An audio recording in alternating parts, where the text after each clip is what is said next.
പെണ്ണിന്റെ ആരോഗ്യം നോക്കണം കേട്ടോ. ആയൊക്കെ നല്ല തീറ്റ കൊടുത്തതിന്റെ ശേഷം അടിക്കുള്ളൂ, പേടിക്കണ്ട. മനസ്സിലായ? തിന്നാൻ കൊടുത്തടിക്കാന്ന് കേട്ടില്ല. നിഷാൽ അഹമ്മദ് ഒരു പരനാറി. അതിൽ ഇനി എന്ത് കമൻറ്റ് വന്നാലും എനിക്ക് കുഴപ്പമില്ല. സ്ത്രീകളെയും പ്രവാസികളായ സ്ത്രീകളെയും വിധവകളെയും വിവാഹിതരായ സ്ത്രീകളെയും കുട്ടികളെ അടക്കം ലൈംഗികമായി ഉപയോഗിക്കുകയും അവരിൽ നിന്ന് പണം അടിച്ചു മാറ്റുകയും പിന്നീട് ആളാവാൻ വേണ്ടി യൂട്യൂബിൽ വന്നിരുന്ന് അവൻ നടത്തിയ കാമകേളികളുടെ കഥ വിളിച്ചു പറയും. അതിൽ എന്നെ ഏറ്റവും അത്ഭുതപ്പെടുത്തിയത് ആണും പെണ്ണും കൂടി ലൈംഗിക ബന്ധത്തിൽ ഏർപ്പെട്ടാൽ ആണിനൊന്നും സംഭവിക്കില്ല, പെണ്ണിനെ അത് സംഭവിക്കും. മതിലൊരു തുള വീണാൽ അത് അടയ്ക്കാൻ കഴിയുമെന്ന് അവൻ പറയുന്നത്. അത് ഏത് അർത്ഥത്തിലാണെന്നുള്ളത് പ്രേക്ഷകർ തന്നെ തീരുമാനിക്കട്ടെ.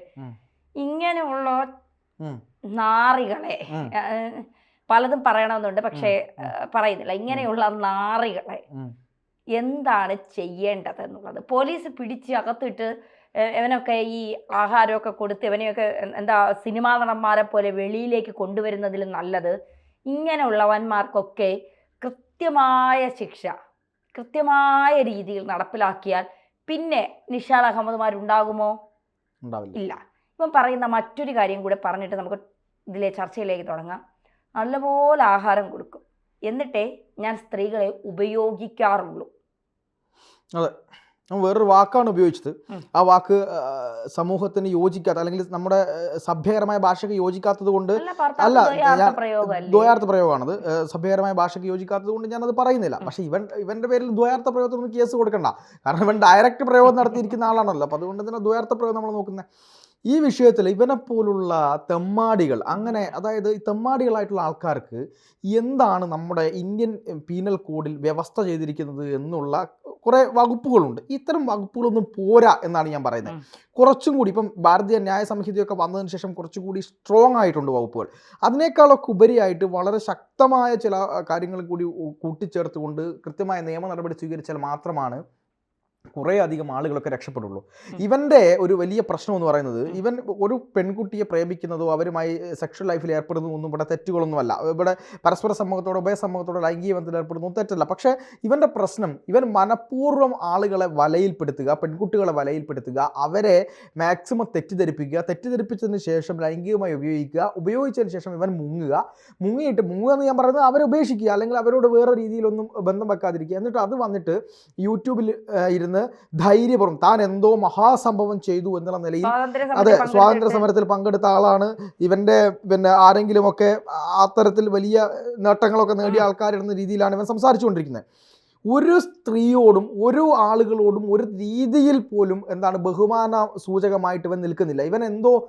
ഇവനെന്തോ തരം സൈക്കോ ആണ് ഇവൻ. കാരണം മറ്റൊരാൾ ഇവനെന്തോ വലിയ സംഭവം ചെയ്തു, വലിയ ഗിന്നസ് റെക്കോർഡ് നേടാനുള്ളൊരു കാര്യം ചെയ്തു എന്നുള്ള നിലയിൽ പറയുകയും, ഈ പറയുന്ന സ്ത്രീകളൊക്കെ എന്തോ അടിമകളാണ്, ഇവരെയൊക്കെ നമ്മൾ ഉപയോഗിച്ച് കളയേണ്ട എന്തോ വസ്തുക്കളാണ് എന്ന നിലയിലാണ് ഇവൻ്റെ സംഭാഷണമൊക്കെ ഉള്ളത്. നന്നായി ഭക്ഷണം കൊടുക്കും, നന്നായി ആരോഗ്യമൊക്കെ ശ്രദ്ധിക്കും, അതിനാണ് കാര്യങ്ങൾ ചെയ്യുന്നത് എന്ന് പറയുന്നത്. മാത്രമല്ല, ആണ് കുളിച്ചാൽ, ആണിൻ്റെ എന്തെങ്കിലും കഴിഞ്ഞ് കുളിച്ചാൽ പോകും, സ്ത്രീകളുടേത് കുളിച്ചാൽ പോവില്ല എന്നാണ് പറയുന്നത്. ഇവനെന്തോ ചിലപ്പോൾ ഇവൻ്റെ കൂടെ പോകുന്ന സ്ത്രീകളുടെ ശരീരത്തിൽ ഇവനെന്തോ ഒട്ടിച്ചു വെച്ചിട്ടുണ്ടോ കുളിക്കാതെ പോകാൻ വേണ്ടിയിട്ട്. ഇത്തരം തെമ്മാടിത്തരം പറയുന്ന ആളുകളെ ആ രീതിയിൽ പൊതുജനം കൈകാര്യം ചെയ്യും. പോലീസിന് പരിമിതിയുണ്ട്, ഇപ്പോൾ പൊതുജനം കൈകാര്യം ചെയ്യണമെന്നുള്ളതാണ്. രണ്ടാമത്തെ വിഷയം എന്ന് പറയുന്നത്, ഇവൻ 256 യുവതികളുടെ നഗ്ന ഫോട്ടോ ആണ് ഇവൻ മൊബൈലിൽ സൂക്ഷിച്ചത്. 256 യുവതികളുടെ 250, അതിൽ പല ടൈപ്പ് ഓഫ് ആളുകളുണ്ട്. ഈ ഫോട്ടോ ഇവൻ സൂക്ഷിച്ചിട്ട് പലരെയും ഇവൻ ഭീഷണിപ്പെടുത്തിയിട്ടുണ്ട്. പല ആളുകളുമായിട്ട് ഇവൻ ഇത് പലർക്കും ഷെയർ ചെയ്തിട്ടുണ്ടോ എന്ന സംശയമുണ്ട്.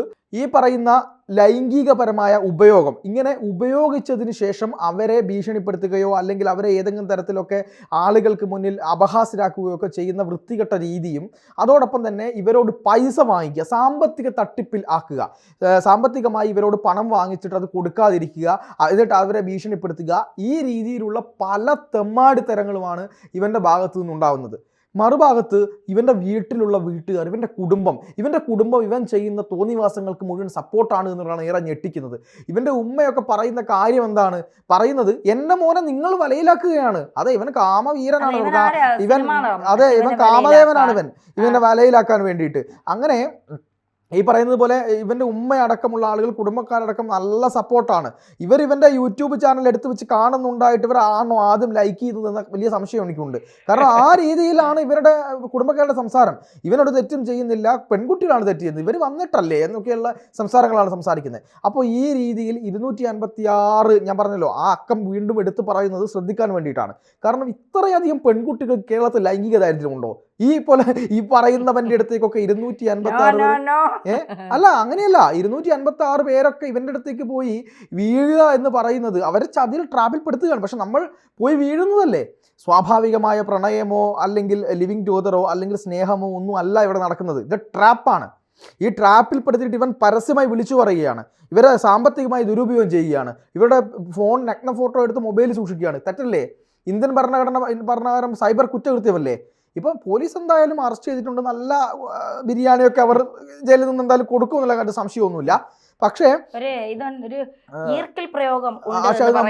അല്ല, ഇപ്പൊ അത് നമ്മുടെ ഭരണഘടന എതിർക്കുന്നുണ്ട്. അത്ര പണ്ടായിരുന്നു അത്. പുലിക്കോടൻ നാരായണന്റെയും ലക്ഷ്മണയുടെ ഒക്കെ കാലഘട്ടത്തിലായിരുന്നു അത് ഉണ്ടായിരുന്നത്. പക്ഷെ ചില സമയത്തൊക്കെ പുലിക്കോടൻ നാരായണന്മാരും ലക്ഷ്മണയും ഒക്കെ ഉണ്ടായിരുന്നെങ്കിൽ എന്ന് നമ്മൾ ചിന്തിച്ചു പോകും. പക്ഷെ അത് ചിലപ്പോൾ തെറ്റായിരിക്കാം. ഞാനൊരു ഭാവനാത്മകമായി പറഞ്ഞതാണ്, അത് കാണുമ്പോൾ ചിന്തിച്ചു പോകും. അപ്പോൾ ഇതാണ് ഈ വിഷയത്തിലൊരു കാര്യമെന്ന് പറയുന്നത്. അപ്പോൾ ഇത്തരത്തിലുള്ള നാടുകളായിട്ടുള്ള തെമ്മാടികളായിട്ടുള്ള ആളുകളെ നിയന്ത്രിച്ച്, ഇപ്പം ഞാൻ പറയുന്നത് കേട്ടു, ഒരു യൂട്യൂബ് ചാനലിൽ ഇരുന്ന ഒരാൾ പറയുന്നത് കേട്ടു, ബാക്കിയുള്ള യൂട്യൂബ് ചാനലുകളെ കൂടി പറയിപ്പിക്കാനായിട്ടൊരു യൂട്യൂബ് നാറി എന്ന് പറയുന്നത് കേട്ടു. അപ്പോൾ ആ രീതിയിൽ തന്നെയാണ് ഇവൻ നിൽക്കുന്നത്. അപ്പോൾ ഇവനെപ്പോലുള്ള ആളുകളുടെ അടുത്തേക്ക് പോയി പെട്ടുപോകുന്ന പെൺകുട്ടികളോടൊരു അപേക്ഷ മാത്രമേ ഉള്ളൂ, ഇവരെ ഒന്നും കണ്ട് നിങ്ങളുടെ ജീവിതം കളയരുത്. അത് പിന്നെ എന്താണ്, നശിപ്പിച്ച് കളയാനുള്ളതല്ല. ഒരു കാര്യം കൂടി പറയാം. അതായത് ഈ സംഭവം പുറത്തു കൊണ്ടുവന്നത് ഒരു ഡോക്ടറാണ്, ഒരു സൈക്കോളജിസ്റ്റ് ആയിട്ടുള്ള ഒരു എന്താണ് നമ്മുടെ മോട്ടിവേഷണൽ കാര്യങ്ങളൊക്കെ പറയുന്ന ഒരു ഡോക്ടറുമായിട്ട് ഇവൻ സൗഹൃദം ഉണ്ടാക്കുകയാണ്. അങ്ങനെ സൗഹൃദം ഉണ്ടാക്കി, വളരെയധികം സൗഹൃദം ഉണ്ടാക്കി അവരോട് 5 ലക്ഷം രൂപയാണ് ഇവൻ ഓരോ ആവശ്യങ്ങൾക്കായി വാങ്ങിയത്. 5 ലക്ഷം രൂപ വാങ്ങിയിട്ട് ഇവന്റെ യൂട്യൂബ് എന്താണ് ഇടപെടലിലൂടെ ഇവൻ ചതിക്കപ്പെട്ട ആളുകളെ മൊത്തമല്ല കുറെ ആളുകളെയൊക്കെ വിളിച്ചു കൂട്ടി ഇവരെന്ത് ചെയ്യുന്നു, ഒരു തീരുമാനം, ഒരു യോഗം പോലെ ചേർന്ന് പോലീസിൽ അറിയിച്ച് ഇവരെ ഒരു ഹോട്ടലിലേക്ക് വിളിച്ചു വരുത്തി അവിടെ നിന്നാണ് പോലീസ് അറസ്റ്റ് ചെയ്യുന്നത്. ഇത്തരം തെമ്മാടികളായ ആളുകൾക്ക് ഈ ഡോക്ടർ കൊടുത്ത പോലത്തെ മറുപടി മാത്രമേ കൊടുക്കാനുള്ളൂ. ധന്യക്ക് എന്തോ പറയാനുണ്ടെന്ന് പറഞ്ഞു. എന്തായാലും അതുകൂടി പറഞ്ഞു. സത്യമാണ്. പക്ഷെ ഇവൻ പറഞ്ഞൊരു ഡയലോഗ് വർഷങ്ങൾക്ക് മുൻപ് ഞാൻ എൻ്റെ വീട്ടിൽ നിന്ന് കേട്ടൊരു ഡയലോഗാണ്. അത് വീണ്ടും കേട്ടപ്പോൾ എനിക്ക് വല്ലാത്തൊരു, കാരണം കാലഘട്ടങ്ങളൊക്കെ മാറുമ്പോൾ നമ്മൾ ചിന്തിക്കുന്ന രീതിക്ക് വലിയ മാറ്റം വരും. ഞാൻ എപ്പോഴും പറയും എൻ്റെ അമ്മ ടീച്ചറാണെന്ന്. പക്ഷെ ടീച്ചറാണെങ്കിൽ പോലും എൻ്റെ അമ്മ വളരെ ഒതുങ്ങിയ ജീവിതം പുലർത്തുന്ന ഒരാളാണ്. ഇനി എൻ്റെ അമ്മയെ കുറ്റം പറഞ്ഞ ട്രോളിക്കൊണ്ട് ആരും പറയണ്ട, അമ്മ ജീവിച്ച കാലഘട്ടം അങ്ങനത്തതാണ്. അമ്മ പറയുന്നത് താലിയാണ് ലോകത്തിലെ ഏറ്റവും വലിയ സംഭവം, അതിലപ്പുറം മറ്റൊന്നുമില്ല. താലി കഴിഞ്ഞാൽ പിന്നെ പെണ്ണിന് ഏറ്റവും വലിയ സംഭവം അവളുടെ ശരീരമാണ്, അതിലപ്പുറം മറ്റൊന്നുമില്ല എന്നുള്ളത് നമ്മളിത് കേട്ടാണ് വരുന്നത്. അപ്പം അമ്മ എപ്പോഴും പറയുന്നൊരു ഡയലോഗുണ്ട്, ചെളിയിൽ ചവിട്ടിയാൽ പുരുഷൻ തൊട്ടടുത്തുള്ള പൈപ്പ് കണ്ട് കഴുകിയാൽ അവൻ്റെ കാലിലെ ചെളി പോകും, പക്ഷേ പെണ്ണിൻ്റെ കാലിലെ ചെളി ആ പൈപ്പ് വെള്ളത്തിലും കഴുകിയാൽ മാറില്ല എന്നുള്ളത്.